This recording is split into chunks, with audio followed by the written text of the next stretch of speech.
So I'm over here in the new location. The land was put to sale, and they're in contract. So my stay there had come to an end. I left like a rock star. Let Shorty Dubs out, and doing my best to settle matters now and make sure that we stay in honor and leave in a graceful way. The Chick Kingdom has been left behind. The chickens, the dog, everything walked away. The bus, thousands upon thousands of dollars worth of material, tools, all of it, just poof, gone. I'll see you later.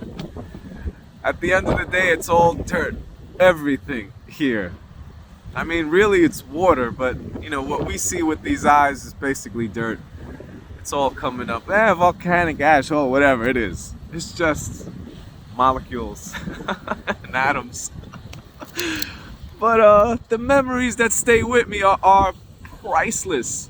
And all the imagination, the experience that I've taken with me from that land, in those woods, those forests, the animals, the amount of healing that I was able to do there, and things that I was able to awaken to, my conscious mind was able to awaken to, make peace with.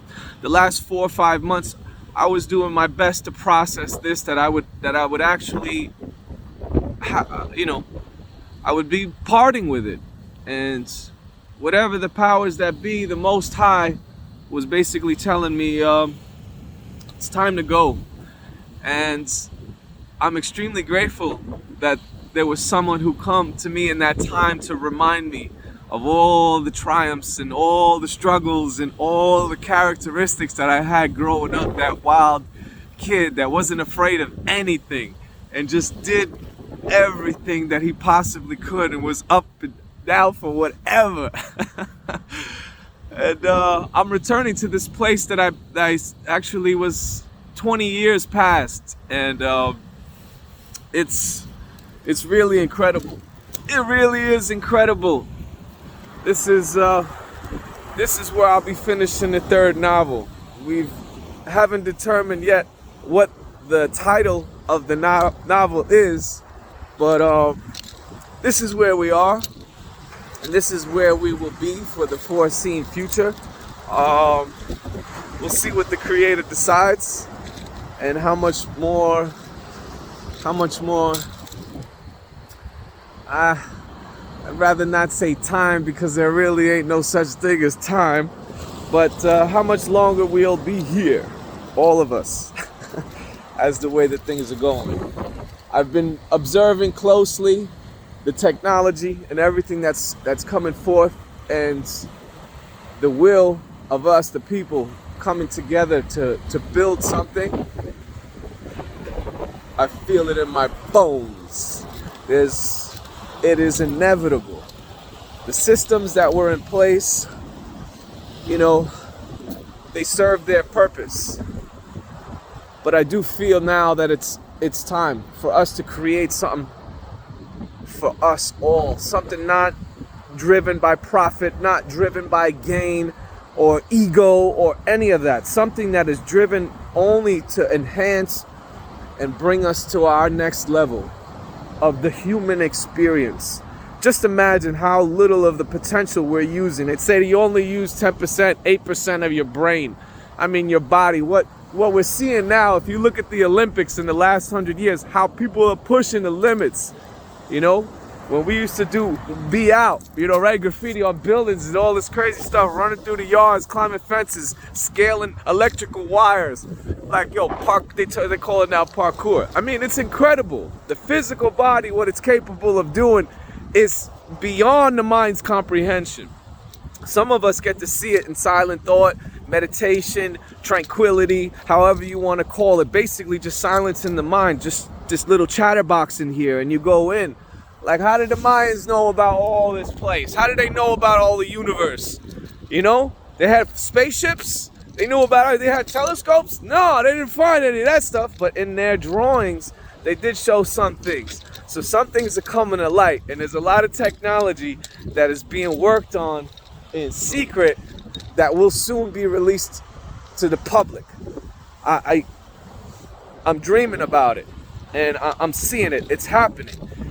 It's inevitable that it's happening. You know, our system is taking a lot of energy to create things for the survival of the human species. But then we look at the artificial intelligence and the robots and nanotech and, you know, Large Hadron Collider and different colliders all around the world. What we're capable of doing now is incredible. But know this. This isn't the first time. This isn't the first experience like this.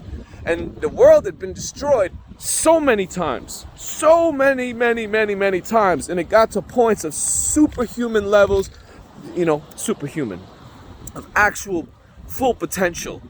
And we are just still crawling. We're about to climb out of the baby crib now because we've been in the crib for a while. Whatever, the last 10,000 years, we've been in the crib. You know, maybe there had been little pockets of things, but perhaps it wasn't time. So there are guardians, there are guards, and there are, you know, those who are protecting this thing from what I've become aware of. And for us to all be a part of this, for us to put things aside, put this idea of nationality, of race, of gender, of creed, of your belief system, or whatever it is that you think makes you different from someone else, let it go. Just let it go. That's it. That's all you got to do. And know that we are all brothers and sisters here together under the Most High. Yeah, sure, the system wants you to be scared. Sure, it wants to promote fear.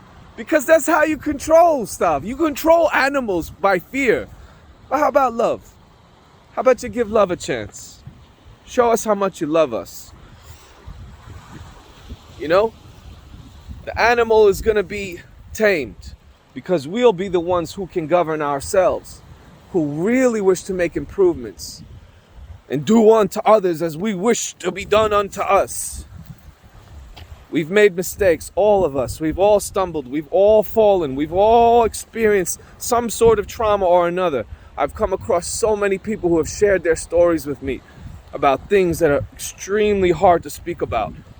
You know, especially when they were young, by people who they looked to for guidance, people who they thought were protecting them, people who they thought were showing them the way. But instead, it took advantage.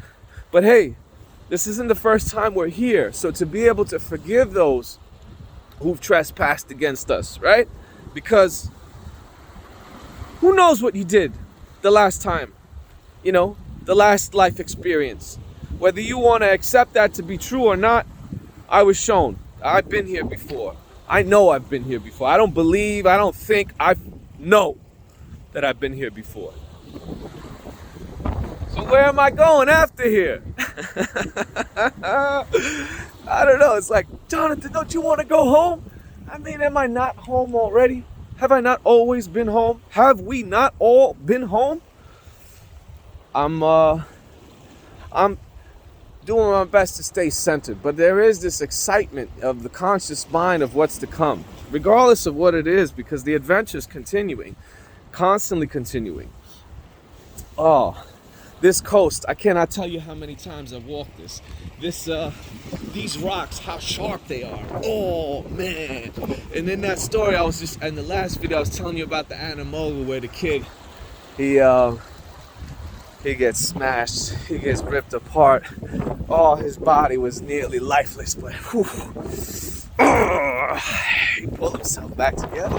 Little by little, piece by piece, step by step. There ain't no stopping. There's no stopping. You might be able to stop the physical body. You'll never stop the spirit. Ever. I love you. Thank you guys. I know it's been a little while. I had a lot of processing. My conscious mind had a lot of processing. It wasn't necessary to process anything, just accept it. But it was painful to walk away. But that's all gone. And now we've come somewhere, and the adventure continues. And extremely grateful for this opportunity. I don't even know what to say. I just, there's the joy and the love that I feel. It's overwhelming.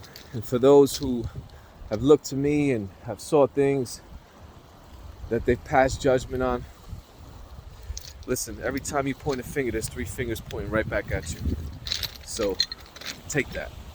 I love you. Peace.